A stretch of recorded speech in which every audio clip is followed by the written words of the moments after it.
Welcome to another OU Insider Under the Visor Sooners pregame podcast. My name is Brandon Drum. I'm here with Parker Thune.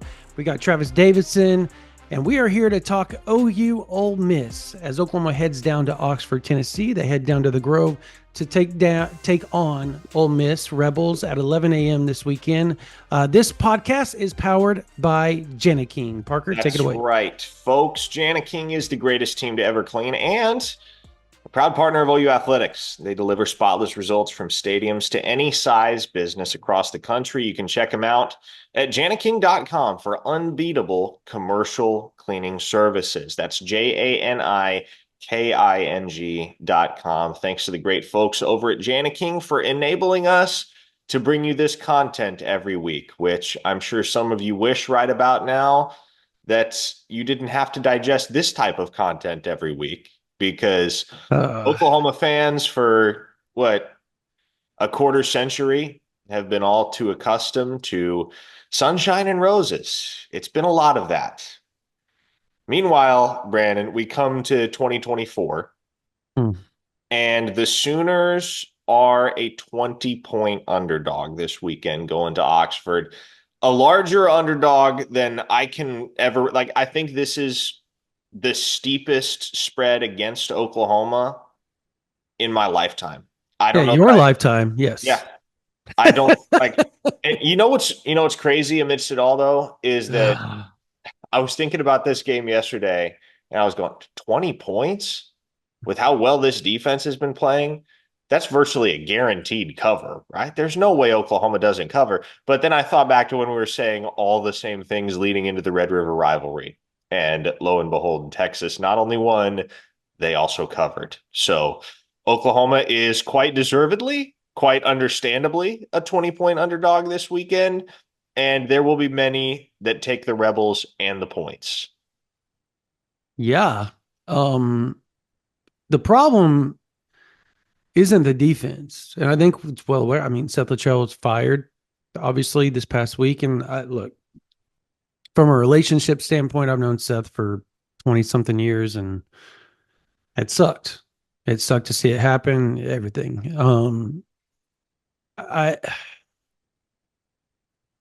The defense has been put on. And the funny thing is, I was talking to my son yesterday. We were driving back from his quarterback training session in Dallas, and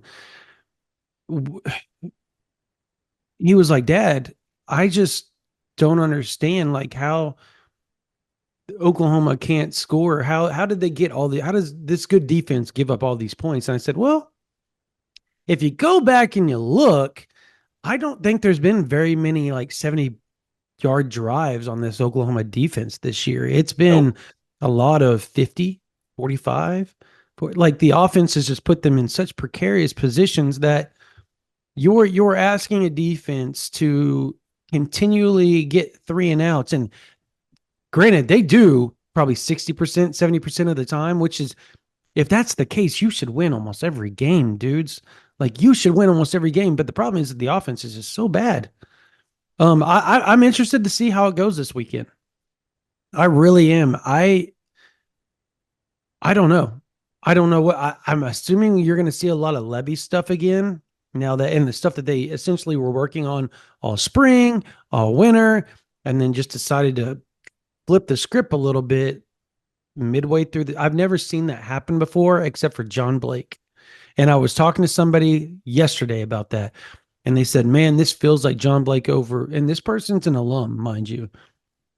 And they are so irritated and so upset. You don't say. With what's going on, and they feel like this is John Blake era all over again, changing offenses in the middle of the season and doing that. And they said it felt like they called Oklahoma the laughing stock of, and they're embarrassed because they feel like Oklahoma's the laughing stock of the SEC right now. Which is true. And which is it is. Oh, it's 100% true. It's 100% true. And I know I'm just beating a dead horse, and these fans are going, dude, you're just killing us with all this negativity. So Travis, give us some positivity, man. Pump some sunshine, grill boy. Parker and I are not going to bring it this podcast. So you got to help us out here. I don't have positivity because there's nothing really to be positive about.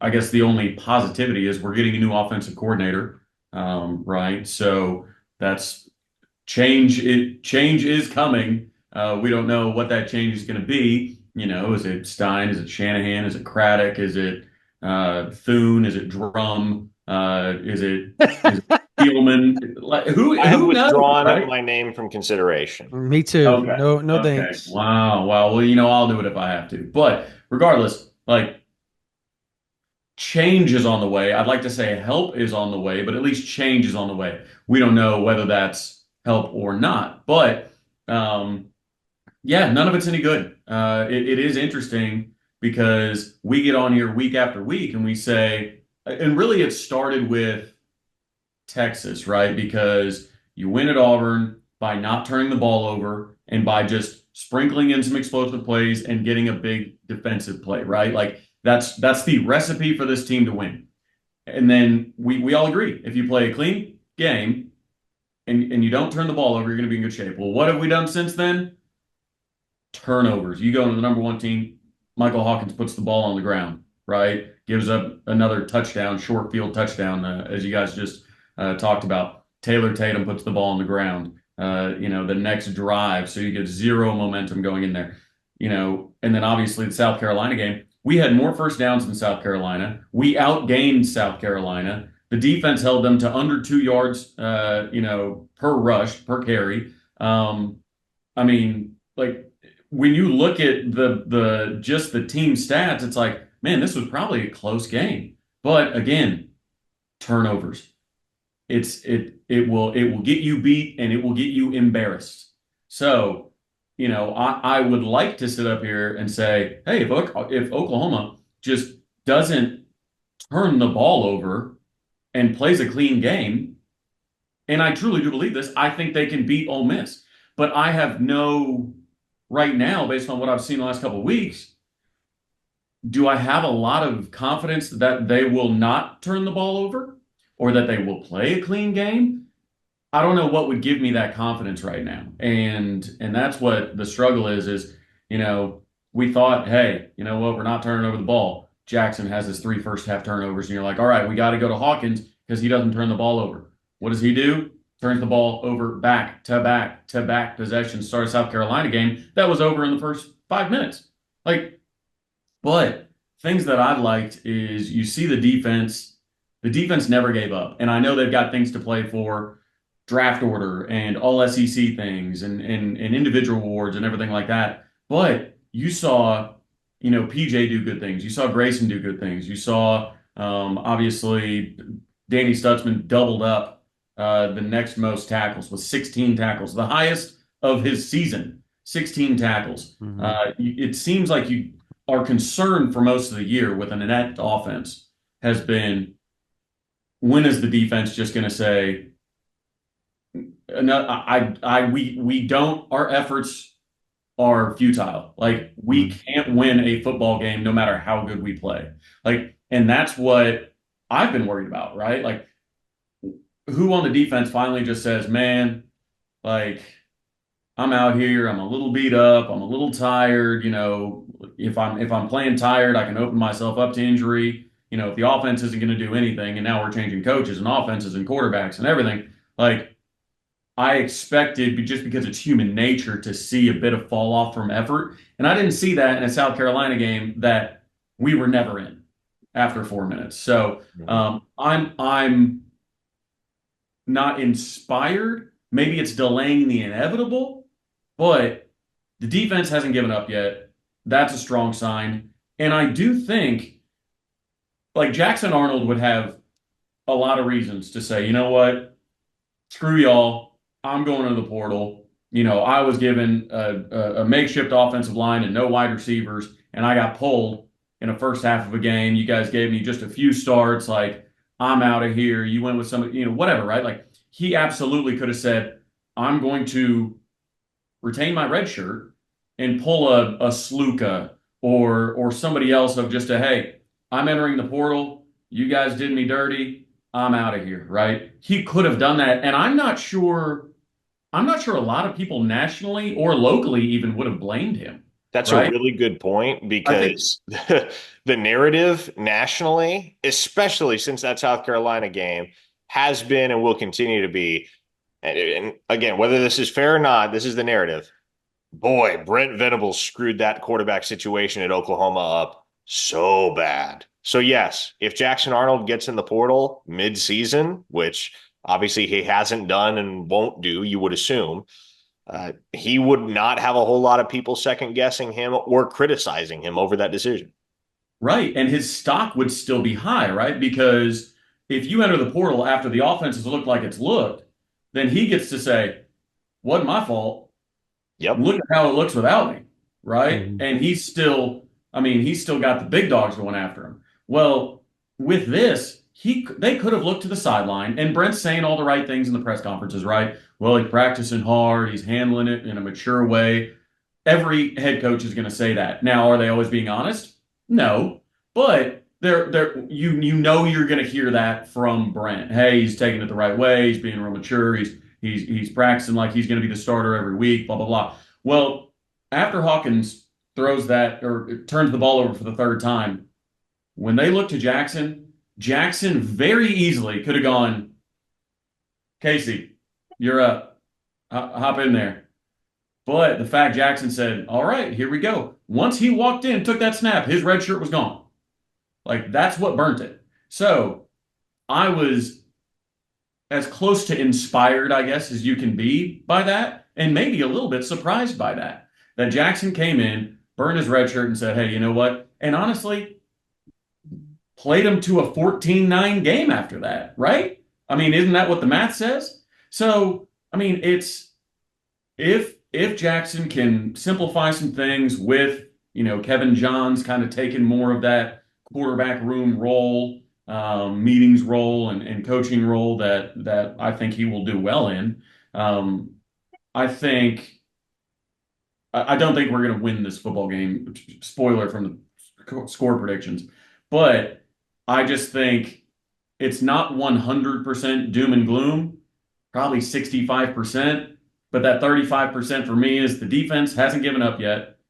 And Jackson feels like it's worth his time to go in, burn his red shirt, and see what he can do with his offense.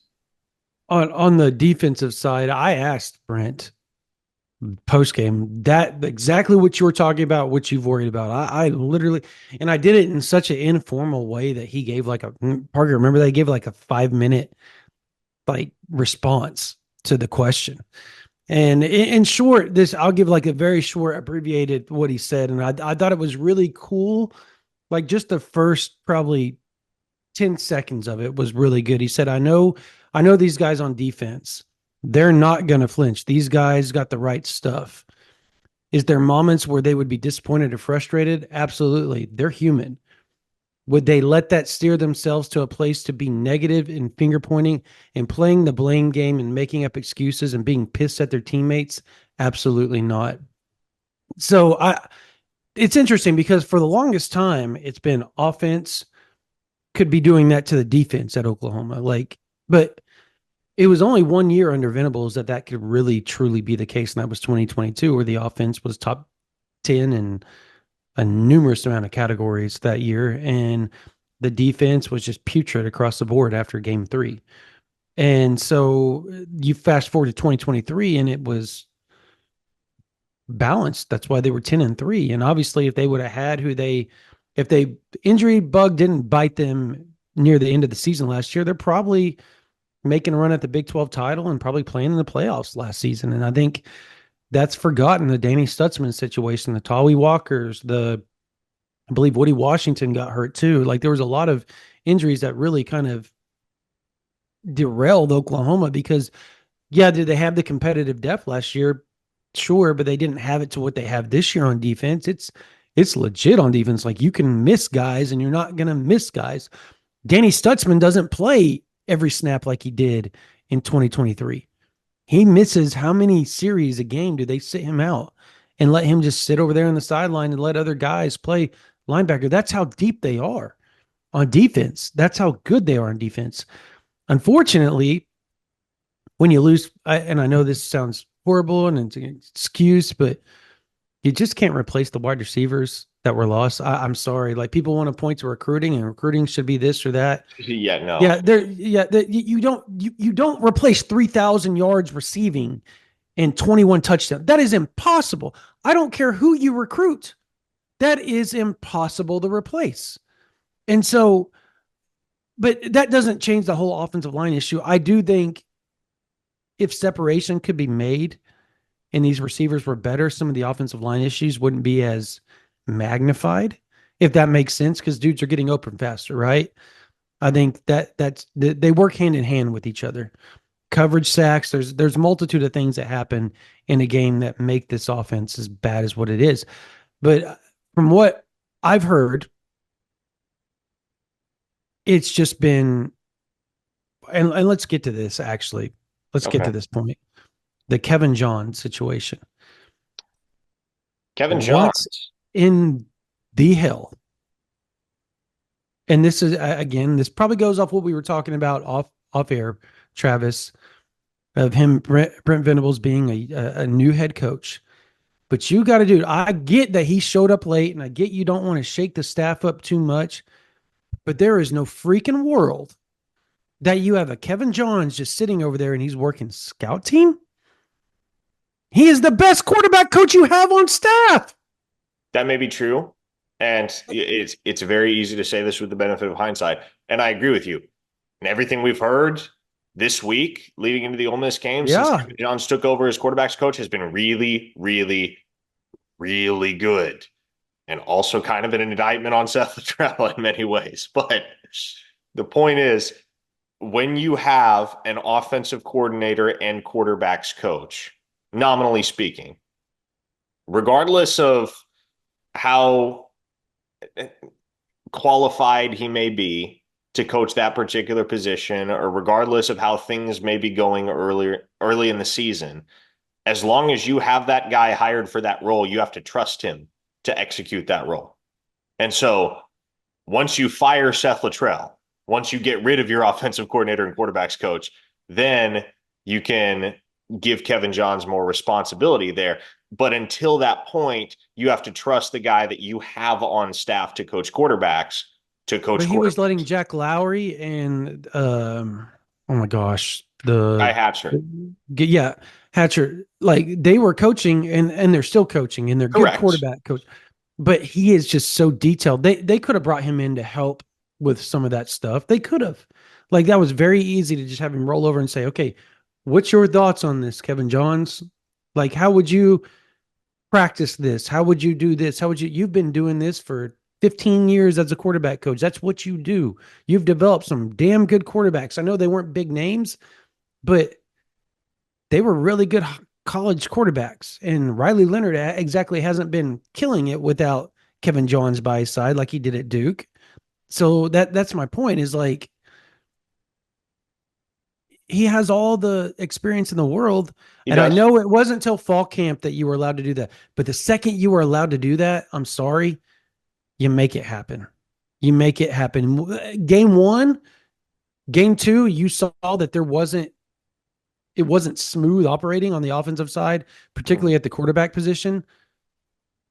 I think you make it because I think a lot of the issues with the offensive line, and I know this is going to sound really weird to some people, it's confidence. Like there is a confidence issue on the offense. And once your confidence is shot and you have the yips, whether what doesn't matter what position you're playing, you cannot be successful. And once that snowball starts rolling downhill and becomes an avalanche, it's hard to stop, man.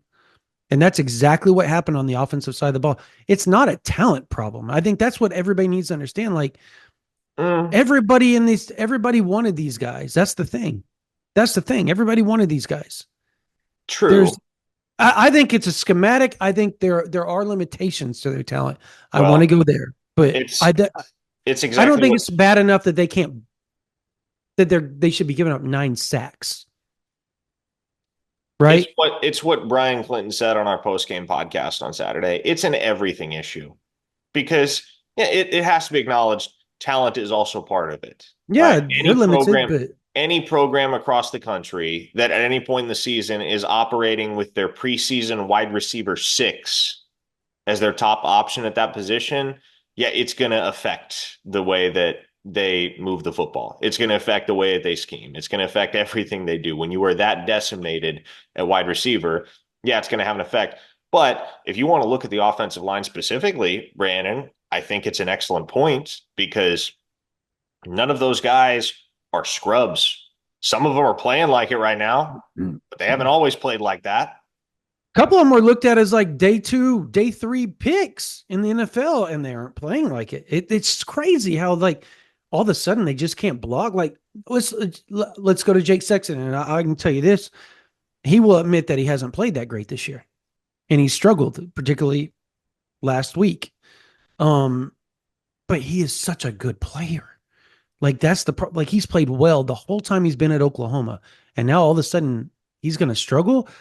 I think again, it has a lot to do with you're moving him back and forth. He never gets to be at one spot. He's left guard one series, he's left tackle the next series. That's not, you cannot do that to somebody and expect them to be the best of their ability. Yeah. Jake That's Sexton's one impossible. guy that I think has kind of gotten a raw deal in all of it because he's had Yes. to move around so much. There's there's little excuse for some of the other guys that have failed to perform.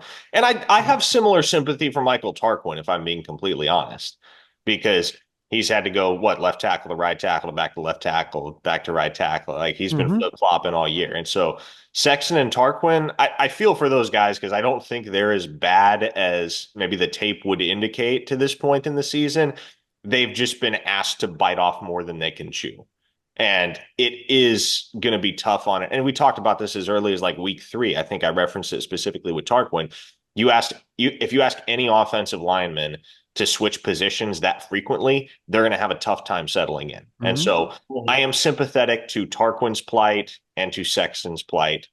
That said, Brandon, it is quite obviously more than a talent issue when I'm guys gonna that add Jake Taylor in there just as long as we're adding people in there. oh, Jake Oh yeah, Taylor yeah, he's had injuries. Yeah, because of it sucks for swelling him. in Yeah. his knee past the point of, I mean, he's been playing through a lot of pain. So it's Yep. not a pain tolerance thing with him because he's got another injury that's giving him a lot of pain. So he's been trying to play through pain.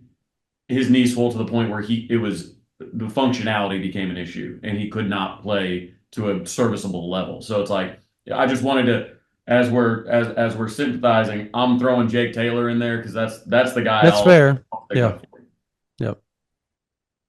That's I would fair. still Go take ahead, a Parker. one-legged Jake Taylor over Spencer Brown. I'm with you, and I think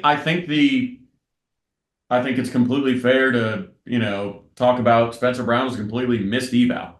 Like, and I know that some people are saying, well, people thought that Gino Vandermark was coming with him and he was going to play guard, and then he ended up, basically reneging on that and going to Alabama and kind of leaving us with Spencer Brown and everybody, in the recruiting world, as you guys know, there's different stories, right? So, anyways, I'm probably in the minority on this, and I totally get that.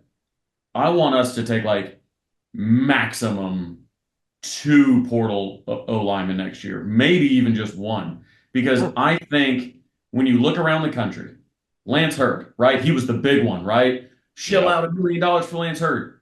Somebody the other day called him Spencer Brown with swagger. Like he has not performed to the level that he is getting paid, right? Caden Green got broke off by Mizzou, right? He just got benched against UMass, right? Like you've got offensive linemen that are getting paid an increased amount every year in the portal, but it's seemingly not translating as effectively as maybe it once did, right? It's almost like you've got to get, like say Troy Everett, you've got to get a guy in the portal that you expect to sit behind somebody for a year, like Everett was supposed to with Rain, and then get him in the system, get him in, get him in the playbook, everything like that, and then put him out there. Granted, he played a lot more because he was good on the interior and we needed him, but like when you start bringing in dudes, there's a reason they're in the portal, right? B, you've got to pay them a very large percentage of your NIL. 3, that large percentage of your NIL is often more than what you're paying the guys that have been in the system for so long. Mhm. And four, it stunts development. Guys don't get reps. Mm. So that's my issue is we got what, 7 offensive linemen in the portal last year? And It was 5. 5? Okay. 5 offensive linemen in the portal. So Fabechi, Patchett, Brown, Tarquin, um, who am I missing? Oh, Hickman. There you go. So you get 5. Some of those you had to bring in because of injury, right? Hickman you brought in because of injury. You probably brought in an extra tackle because of injury, whatnot. But I think you roll with what you got next year and just everybody talks about Bill can develop, Bill can develop. Cool. I agree with that. But he's got to develop the people that are there.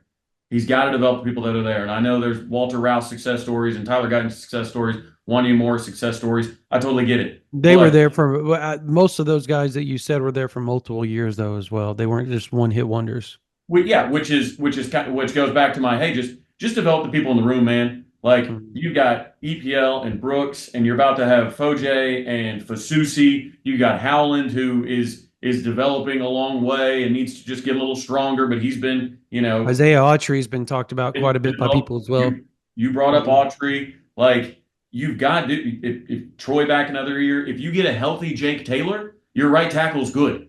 Like dude hasn't been 70% since summer. So you get 100% Jake Taylor, you may be cooking with grease. So my thing is roll ahead with those. At least give yourself a chance at some continuity.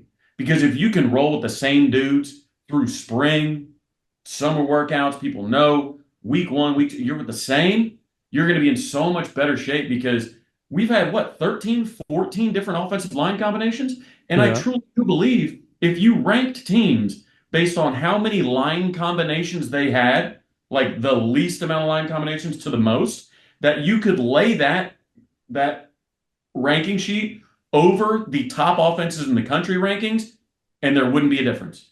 Because I think continuity on the offensive line matters that much. And the least amount, look at Texas. Yeah, they got a lot of talent.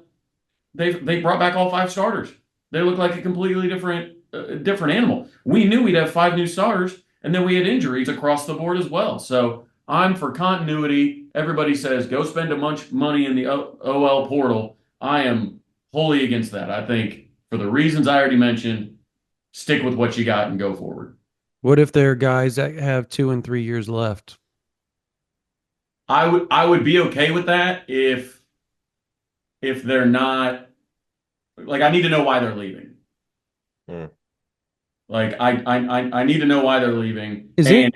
and I don't want to break off $1 million for a dude when you could use that money on a tight end maybe. I don't know. Can we get one of those? We got Hmm. 5 offensive linemen. We got tight ends. We don't know what's going on. Start Caden Elms. Is it kind of funny that everything that led up to the Caden Green situation is you need to live up to the money that Oklahoma's paying you and they're going to pay you, or it will, that was kind of the deal that upset some people in his camp. And now he's not Mm. living up to the money he's being paid at Missouri. Imagine that. Imagine that. Which is crazy Who because saw who saw that coming? I think I'll give Brent Venables credit for that one. He saw that one coming which is from a crazy, mile right? away. Because Bill Bedenbaugh had that guy looking like a top 100 pick Yep. as a freshman. And now he's benched against UMass. And I'm not trying to, dance on his benching too much, but I would like to have a second year Caden Green on this offensive line. I promise you that. Yep. Oh yeah. Like, like that, I think that because I think that solves Jake Sexton's development issue. You don't have to waffle him between guard and tackle, guard and tackle, guard and tackle. You keep Caden Green there and just let him play tackle the whole time. So Yep. like stuff like that, yeah, OU's been on the bad luck side of some things, specifically injuries and the Caden Green transfer. But I know, like I said, I know I'll get torn up in the comments about this, and it won't be the first time they've torn me up in the comments. But stick with what you got in the offensive line room. You've got a lot of talent. You got a lot of talent coming in Afalava and Fasusi and Foje and everything, assuming everybody sticks. which I think if Bill But stays, you don't want a bunch of freshmen though in the SEC. Maybe you not a can get away with bunch, that in the Big 12, but not Yeah. a bunch. I mean, you but won't have to rely on freshmen though. I mean, if you Right. consider like what might Oklahoma's offensive line look like in 2025? Troy Everett at center, redshirt senior at that point. Jake Mhm. Sexton at left tackle, true senior at that point. Jake Mhm. Taylor at right tackle, redshirt junior at that point. And then I feel like you could go to the portal for a guard. You might need to go to the portal for a guard. If not, you got Fabechi Wiwu back at one guard spot and Eddie Pierre Louis at the other one. Or Heath Ozida with another year Or of Heath development. Ozida with another year. Exactly. So Like like, that, like that's the thing. To your point, What about let them Brooks? develop. Or Brooks. yeah, Brooks might still be a year off. Yeah, We'll see. I'm just throwing that name out there. I know he's But the struggling point to is, there are develop. options. Yeah. Right, absolutely. And we could go sign another Spencer Brown and pay him more than we paid the entire offensive line room, Let's and then not do develop that. the entire offensive line room, and then have a guy that is not serviceable. So it's like don't do that. You know what I mean? Like at least that should be a cautionary tale. But I've had people tell me that, and it's a widely held opinion across the fan base. Just start EPL, just throw him in there, see what he can do. So there are people saying that this week. Walter Nolan might be the best defensive lineman we face this year on the interior. He plays for Ole Miss. We're on the road at Ole Miss. It's going to be hard to communicate. And people want to throw in a guy that got here in the summer, was running track in the spring at Tampa Catholic, got here in the summer, has had 0 reps as far like live bullet reps, and they want him to start. Like that's madness to me. Absolute madness to me. He's never played with these people, and he's never played against any college competition, let alone Walter Nolan staring at him. Like you could go get somebody hurt. This isn't a wide receiver coming in and running routes. Like you could get someone hurt if you put somebody in that doesn't know what they're doing on the offensive line. I think EPL is going to be really good. I don't think true freshmen should have their first starts of their career against Walter Nolan on the road. I agree. I just don't know what else you can do. Like it's to that point where I mean, I'm just interested. I think it sucks um that I'm interested to see how the run game goes, honestly. With the move back to potential of maybe some GT counter, maybe, things that we haven't seen this year, which is so weird because that's like a Bill Beanbo staple, and it was not prominent in the offense this year. Like they got away from what made them Oklahoma and what made like everybody knows the GT counter is an Oklahoma staple, and they run it better than it. Bill Beanbo runs it better than everybody. He coaches it better than everybody, and you got away from that. Didn't run it at all. I can't remember seeing it. Maybe a handful of times this year, and that may be being generous to that extent. So like it's interesting. They're gonna have to get back to that type of stuff, and I think they will because I think Joe John Finley that's the offense he knows. Like he knows the Levy offense. He understands kind of the dynamic and how you can interfold Riley and Levy Kiffin offense and kind of intermingle all that stuff that made Oklahoma Oklahoma for years, particularly in the run game. So Here's one go ahead. thing that I don't feel like anyone is even remotely considering that this is a possibility for good reason, right? Like you get to a certain point and negativity piles on top of negativity, and you just get to the point where, and I've kind of been there as well, where does it get better at all the rest of the way? But what if, like, the possibility that it seems no one is considering, and admittedly, I'm only just now beginning to consider it, Yeah, is is this the Joe what? John Finley Well, no, thought? like, what Okay. if Seth Luttrell was just bad at his job?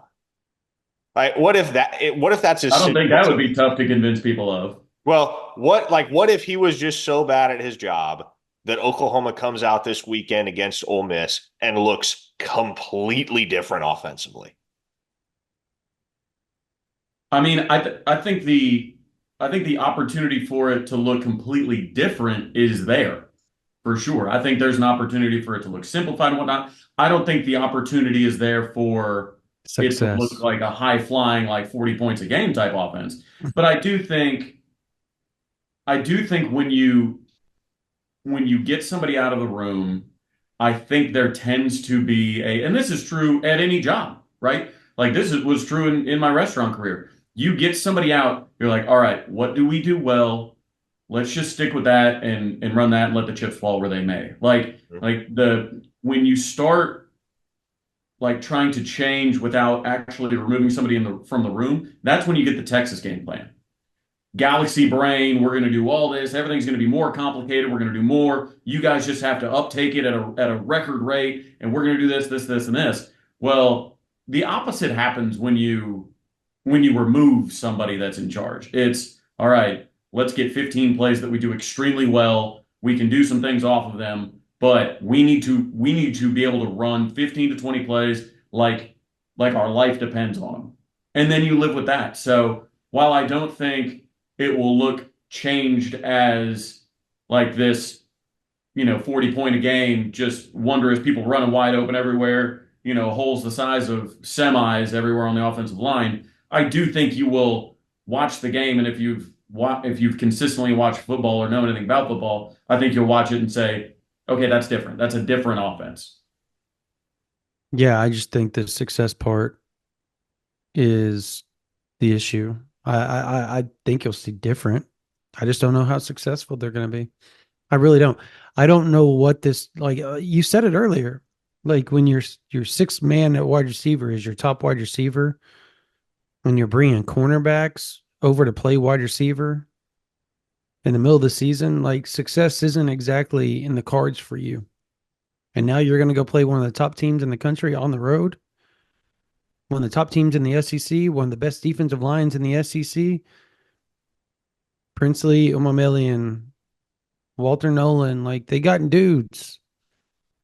And you're asking them to, yeah, they're going to be different offensively. You're going to see GT counters. You're going to see probably a lot of misdirection. You're going to see a lot of different stuff. And I don't know. I don't know how much success you can see. I think I'll say this. I think Jackson's going to be more comfortable. I think he's going to be way more comfortable because that's the offense he ran last year. It's probably going to have similar verbiage to what he had last year. So all that's probably going to come rushing back to him. He's going to understand it. He's going to feel comfortable with it because he has a year underneath his belt plus of that practicing. So there's that part of it. Is that going to be enough? Now, granted, Kentucky beat them and they beat them in Oxford. Am I saying that Oklahoma is going to go down there and do it? No. But Kentucky did it by forcing turnovers. And if we know one thing about Jackson Dart, he likes to take chances. He's a gunslinger.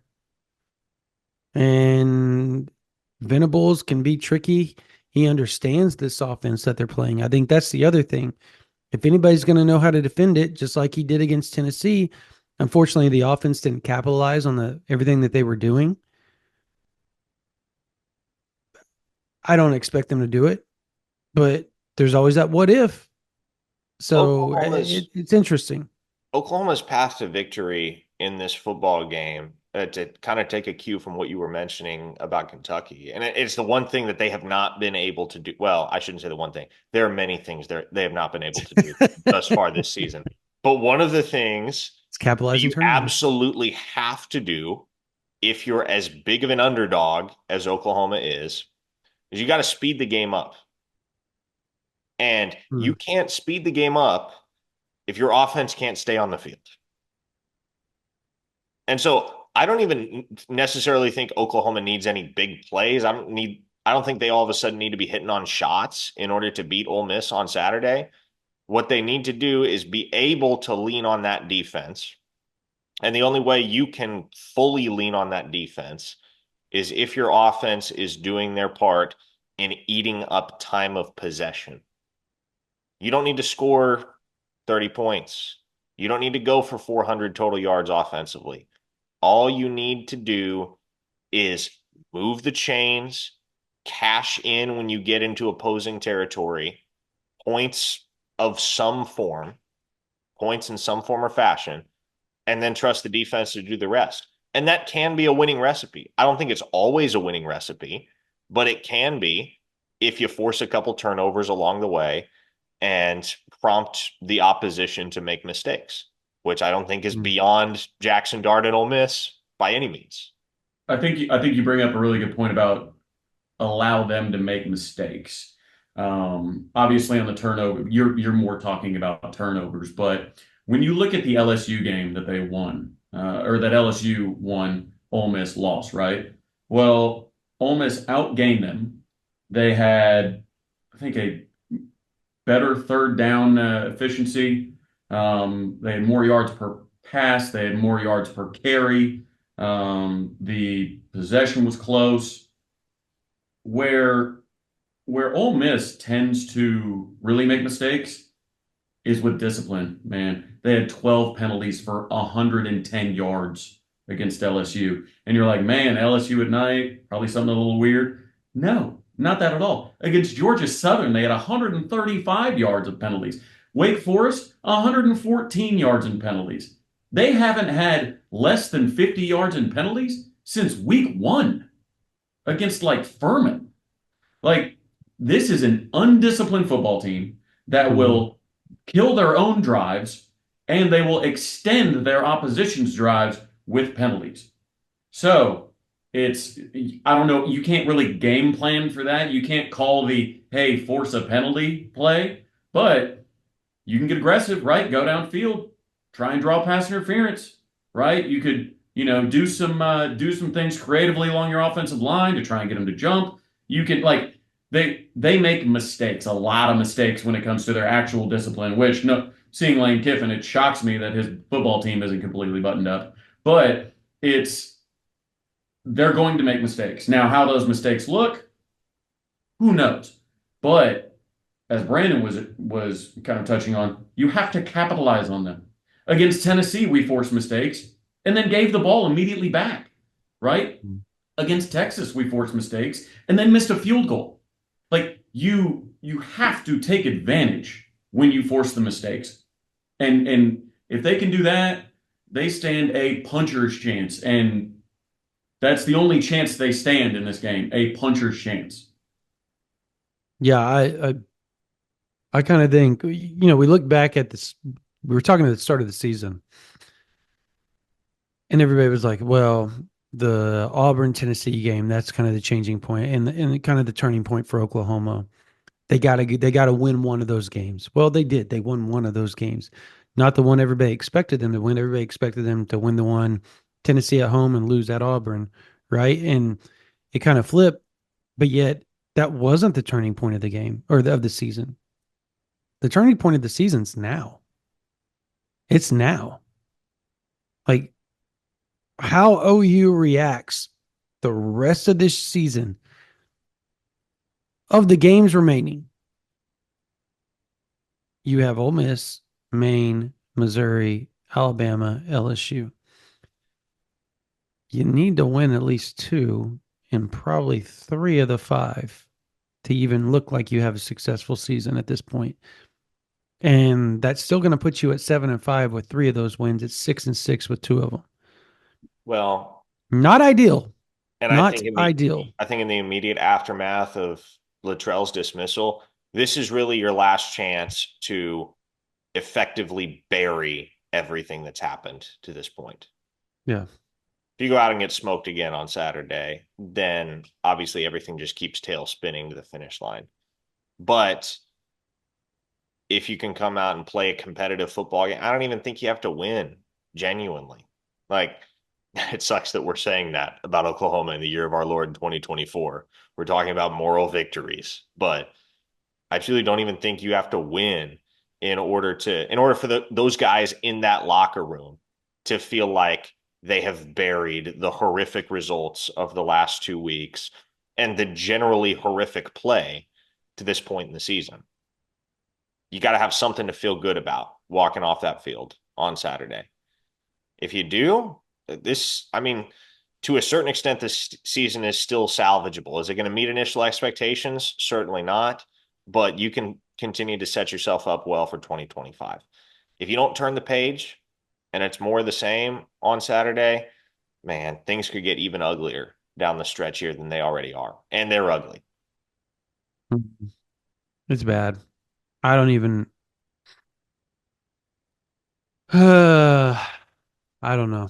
I don't even know what to expect, I don't know. I just don't know, guys. Well, I know what to Oklahoma still has expect. a path to victory. It's very thin, Yeah, I but know what to expect, but you get what I'm it's saying. the same path they've had all season, right? Don't turn the ball over. Don't commit stupid penalties. And you can win this football game. Problem is, they haven't done that since Auburn. And they were still committing stupid penalties against Auburn. So maybe it's just don't turn the ball over. So I like, again, nobody, rightfully so, expects Oklahoma to win this ball game. Not a lot of people even expect it to be close.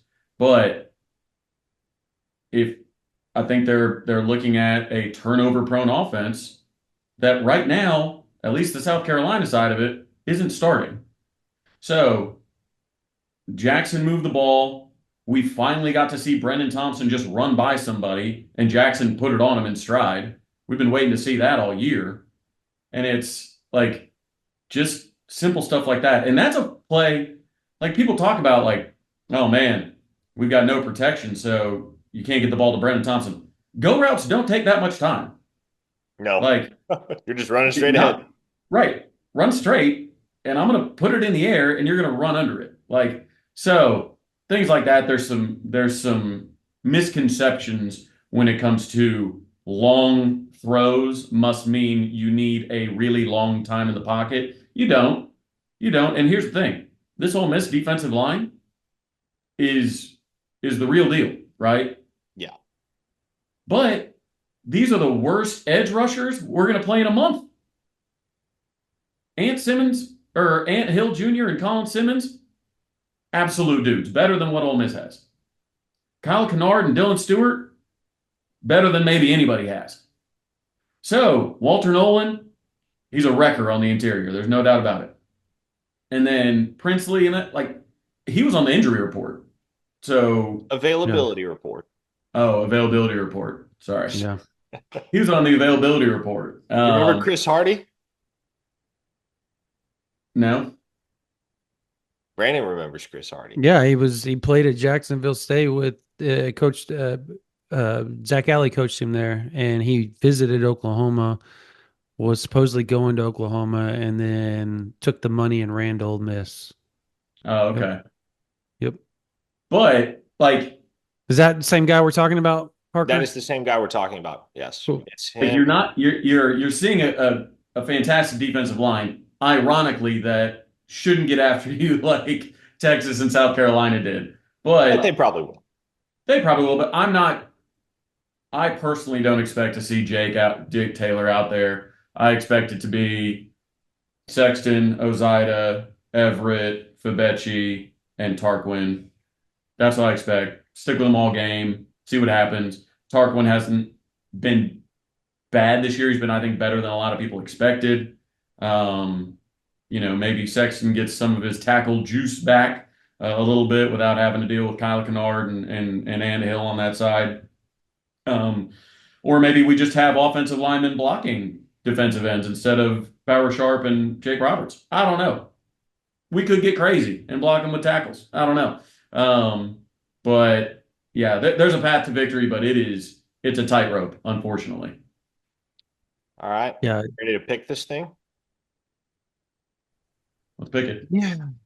Let's do this. Okay. I think OU covers. I'll say that much. I don't think they win the football Go game. ahead with your prediction. I don't think they win the football game, but I think they cover. I have Ole Miss by a score of 26-10. I think the defense forces a lot of field goals, but unfortunately, I think field goals are enough to win this game the way that Oklahoma's offense is playing. I'm certainly leaving the door open for the possibility that the offense just looks radically better on Saturday under the direction of Joe John Finley. I'm just not sure at all how you count on that going into this matchup. So I like the Rebs to win it. I like Oklahoma to cover. Right. I am going to pick Oklahoma to cover the spread. Oh Um, God, I how you worded that, dude? I'm I'm 31-17 Ole Miss, the Fighting Lane Kiffins, get it done at home. I think we score one late. I think they hit on a couple big ones. They've got big time wide receivers that both just went over 100 apiece against LSU before their bye week and a loss at LSU. LSU's pass defense isn't anything to write home about, but I think our run defense is obviously the strength of our football team. And I think they're going to know that and try and get the ball downfield early and often. So 31-17.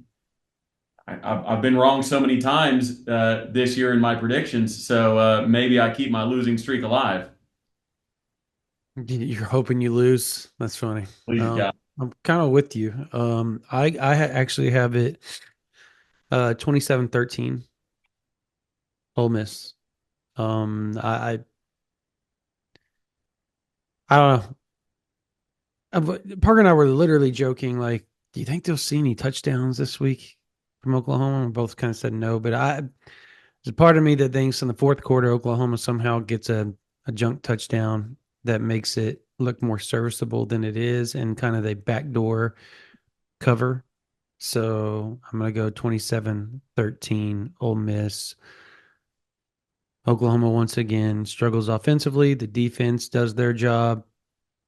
I think most of the scores, once again, are 50 or less yard drives where Ole Miss just doesn't have to do a whole heck of a lot to get into the end zone. And eventually the defense kind of wears down. So that's kind of where I sit on this. And look, I hope we're wrong. Either way, it would before before we do this, name your top five OCs and let's get out of here. Top Top five five OCs. OCs? Ooh, okay. Okay. Number one for me is Will Stein. Mm-hmm. Number two, we're talking realistic here, right? Yeah, Like, realistic. Yeah. yeah, okay. Number one is Will Stein. Number two is Willie Korn. Okay. Number three is Joe Craddock. Okay. Brennan Marion has gone down to four on my list. Mm-hmm. And then number five, gosh, who makes sense at number five? Ooh, Cade Bell. I will go Cade Bell at number five.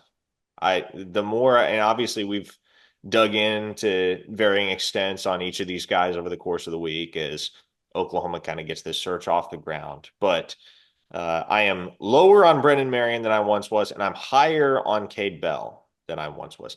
He also He's comes an from the right interesting. stock, having a lot of success at Pitt, but he comes from the right stock. His dad is the great former Florida Gator Kerwin Bell, who has had a very successful coaching career of his own. Yep.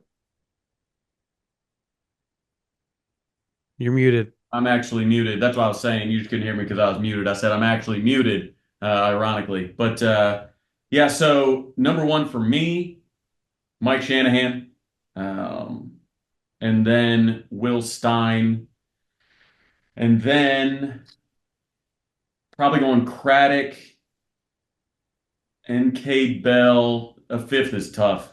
Um, And I'll add this. The reason I didn't have Mike Shanahan in my top five is just because I don't think that's the direction that they're going. I don't Yeah, get they the can't get a wide sense. receiver guy. Yeah.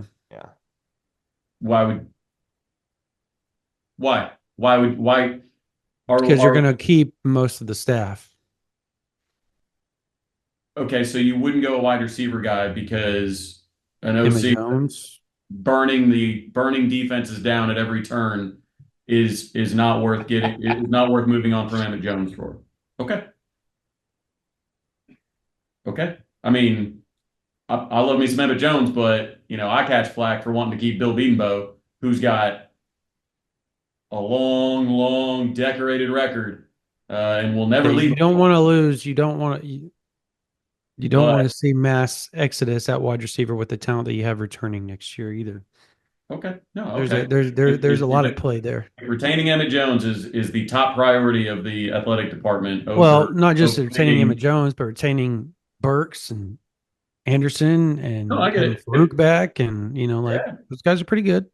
no, I agree. If we don't think that Mike Shanahan can attract any wide receivers that can play football, my number one priority is retaining Jacob Jordan. I want to put that out there. He's He's a actually the best walk-on receiver on the dude. team.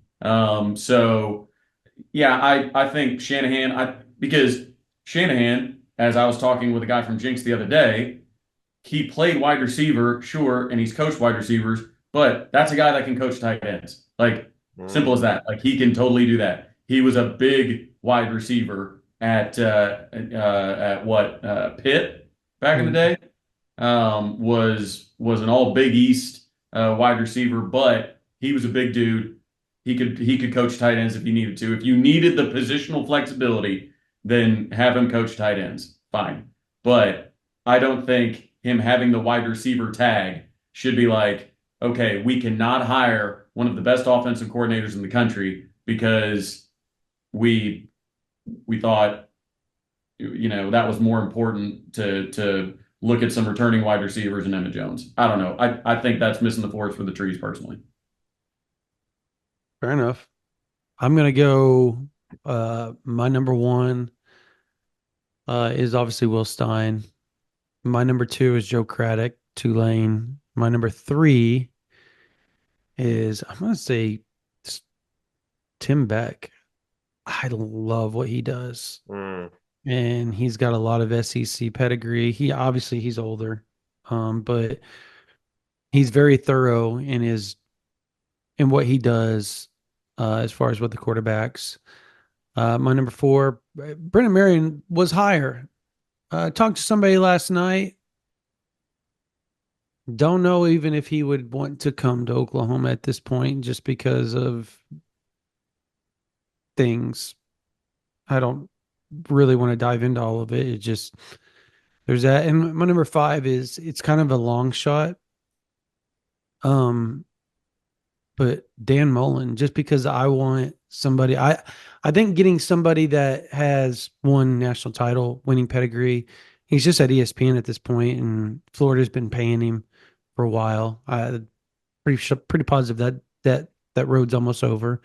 And so getting back, if he doesn't take a head coaching job and is willing to, you know, go to Oklahoma and be an OC for a couple of years, you do that. And I think that could help BV in the growth of managing and all that. He's got 100+ wins as a head coach. He transformed Mississippi State into a winner. Like there's things that he did. Now, I don't know about the recruiting part of it anymore, how much he loves doing that, but his name alone is going to bring quarterbacks with Tim Tebow, Dak Prescott, all obviously all those guys. So like, I mean, there's that as well. So that would be my fifth, just because it's such a big name, I think, and it's kind of out there, but that's why he's number five for me. And I do love the Cade Bell. I love that. I love that. I love Willie Coyne. They would probably be in my 6, 7 range there. So, yep, that's who I like. All right. That's going to do it for this version of the OU Insider Under the Visor Sooners pregame podcast. If you're not a member of OU Insider, go over there, $9.95 a month, $99.95 for the whole year, $9.95 for a month. If you're a college student, if you're a student in general, and you have a .edu, email us ouinsider@rivals.com. We will send you a promo code, and you can get us $11.95 for a whole year. Literally, like going to Starbucks for a whole year. So again, ouinsider@rivals.com. Email us from your .edu, and we will get back to you with a promo code for you to sign up for $11.95. Subscribe to this YouTube channel. Give us likes. Give us thumbs up. Give us 5 stars on whatever podcast platform you're on. All the above. All right. You have something? You were Like 5 stars. I was okay. Oh, okay. Okay. Cool. All right. For Parker Thune, for Travis Davison, my name is Brandon Drum. You guys have a blessed day.